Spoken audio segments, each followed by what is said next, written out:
Yo, we got the follow from B Kopleck. Yo, what's up, Mr. Kopleck? Welcome in. I hope that you've actually been lurking before you just dropped in now and followed, because this karma idea that we're cooking on the stream is so sick. And let me tell you, the knighthood, we cook all of this up for free. We are a charity kitchen for Legends of Runeterra.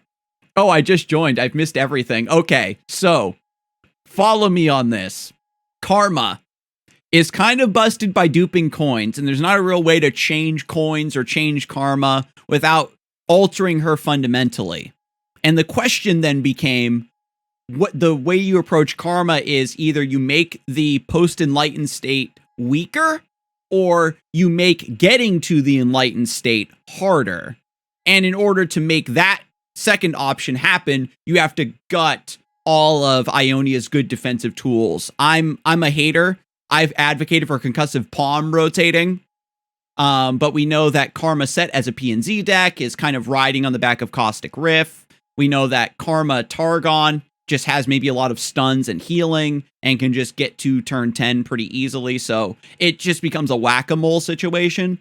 So making the post-enlightened state slightly weaker is kind of the way to approach the problem, I think, would be the most efficient way. And Mad Wheels had the suggestion is to change Enlightened to be a different achievement, not just getting to 10 mana, but there has to be an additional hoop attached to that to jump through.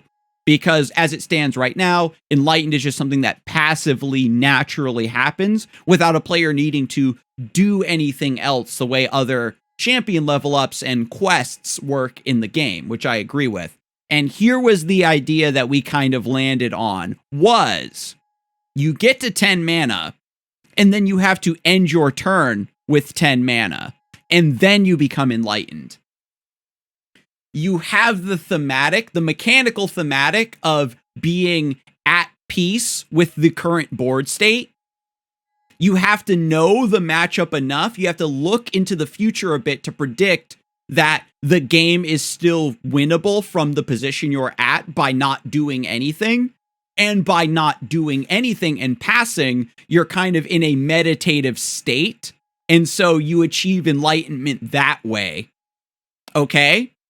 And then it gives your opponent a means of participating in your enlightenment. Because you're on 10 mana, and then you pass, and then your opponent is going to throw on a lot of pressure to try to force you to spend mana, right? And they're trying to disrupt your meditation. They're trying to disrupt your Zen-like state to keep you from achieving enlightenment. So then even your opponent's participation in this mechanic ties into the thematic. And you get to maybe spend a little bit of mana and then get it back by cashing in your coins. So you can mind game your opponent by making them to extend, and then maybe they play into some of your AoE, and even if they knock off your enlightenment, you still spent your mana, and then the cycle starts anew. And then we get this, again, this fantastic tug of war between the player trying to put on enough pressure to break your enlightenment or stop you from passing with 10 mana, and then still maintaining resources to try to knock you down. And if you force them to spend their coin, like if you want to cheat your enlightenment by using your coin to get your mana back, then you maybe don't have your coin for when karma flips and then you get to do ridiculousness.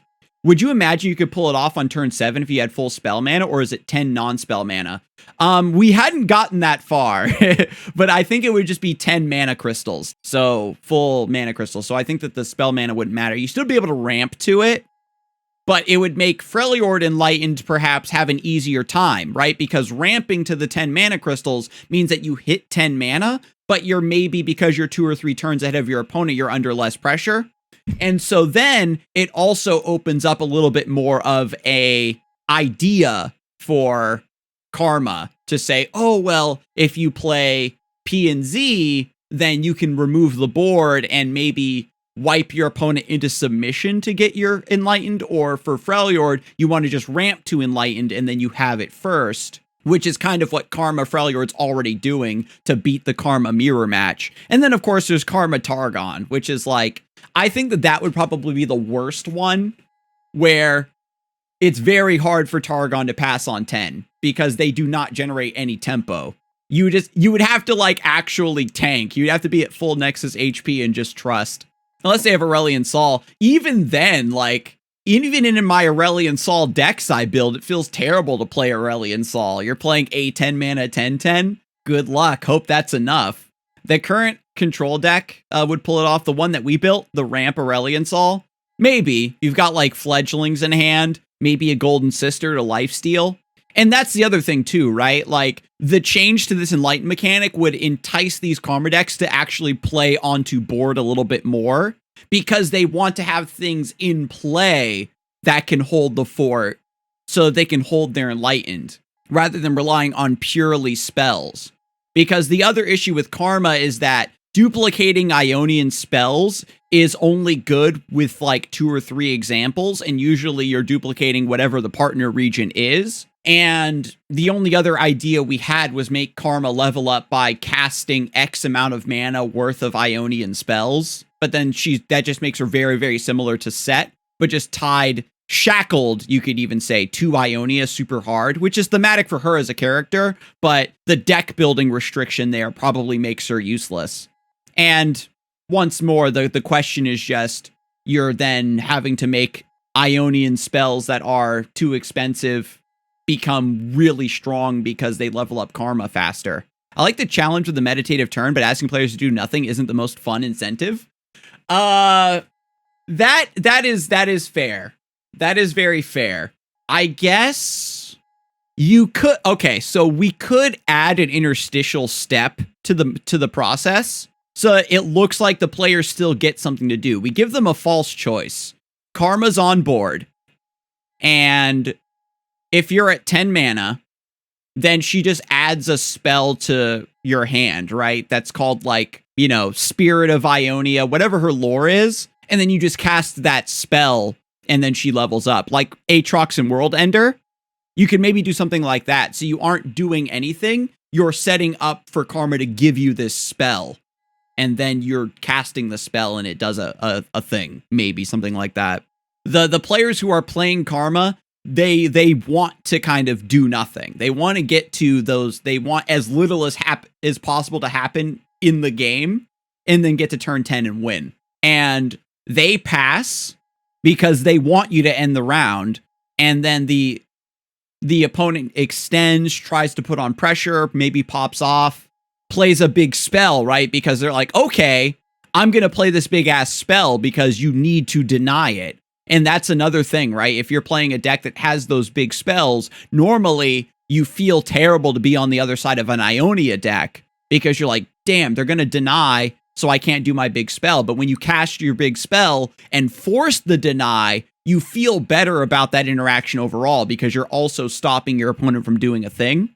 So as a blanket statement, you don't want to incentivize your players to not do anything. That's the Tom Kench, that's the Starspring problem, I think we could call it. But for Karma specifically, especially that late in the game, you're trying to do as much as you can. And then in the late game, then you want to like pop off with your combo, perhaps. I don't know. It was one of those ideas that we were kind of spitballing. And then the more I talked about it, the more it sounded better and better. And now I'm kind of talking myself into it. But I'm so happy that you just so happen to drop through and follow. Welcome to the Knighthood, for seriously. Thanks. I love hearing about y'all's designs. Thank you. I think my stream in particular, you know, I definitely got to give big ups to my community here. I think the Knighthood is very, very, very good at design. I think pound for pound, a lot of our suggestions are kind of heat. I'm really excited for the Poppy rework. You can go ahead and take my idea for that as well. When Poppy comes into play, she shepherds the Hammer of Orlon onto another unit, right? Because I came up with this idea before equipments and attachments were a thing. So she would come down, give the Hammer of Orlon to another unit in play, because she thinks that they're the legendary hero, and she gives them the hammer. And then when they go into combat and they die, the hammer goes back to your hand, and then you equip the hammer to Poppy, and then she levels up. That would be the gimmick. Is you put the hammer after it comes back to your hand, you put the hammer on Poppy, and that makes her level up because then she has the hammer. And numbers, effects, keywords, however you want to make it work, but mechanically, that's the Poppy rework. So, feel free to use that as the starting point. Please, I'm begging you, give me Poppy back. in a form I actually like, I should say. But yeah, honestly, the maniacs in the chat definitely are the ones that are pushing the boundaries forward. Because I know from a design standpoint that it's hard to turn off that part of your brain that says, no, please don't put this in the game. It's going to be broken. So big respect to all card designers for just full sending it. For just coming up with an idea and then full sending it. I have no doubt that people would be sacrificing the Orlon Bearer any which way they could. And it would be funny, right? I don't know. I think that there's a little bit of like slapstick to when Poppy gives the hammer to somebody and they run off into battle and die immediately. It's like, because Poppy is a Yordle, and Yordles are kind of, to me, they're kind of like the Toons from Who Framed Roger Rabbit, where part of their power is tied to comedic whimsy. And I think that even though Poppy doesn't really see herself as a traditional Yordle, that's, I think, a little bit of how her pseudo-Fey nature manifests itself in like this almost Tom and Jerry, like giant hammer shenanigan that she makes happen to people. Because people get killed and Poppy doesn't express regret or sorrow. She goes, ooh, I guess that guy wasn't the hero after all. I don't know. That shit cracks me up every time. I love Poppy to death. My favorite champion. Absolutely. And it would be hilarious to play it up because you could even design like a Demacian follower that's called like, or a spell that's called Delusions of Grandeur. A follower that's like Saga Seeker, where it gets a bonus if it's equipped, and then it maybe the first time I'm equipped, get last breath, do a thing. So then it's a guy that gets a weapon and thinks he's a badass, and then he goes into combat and then dies immediately, and then you get some bonus effect off of it. It would be absolutely hilarious.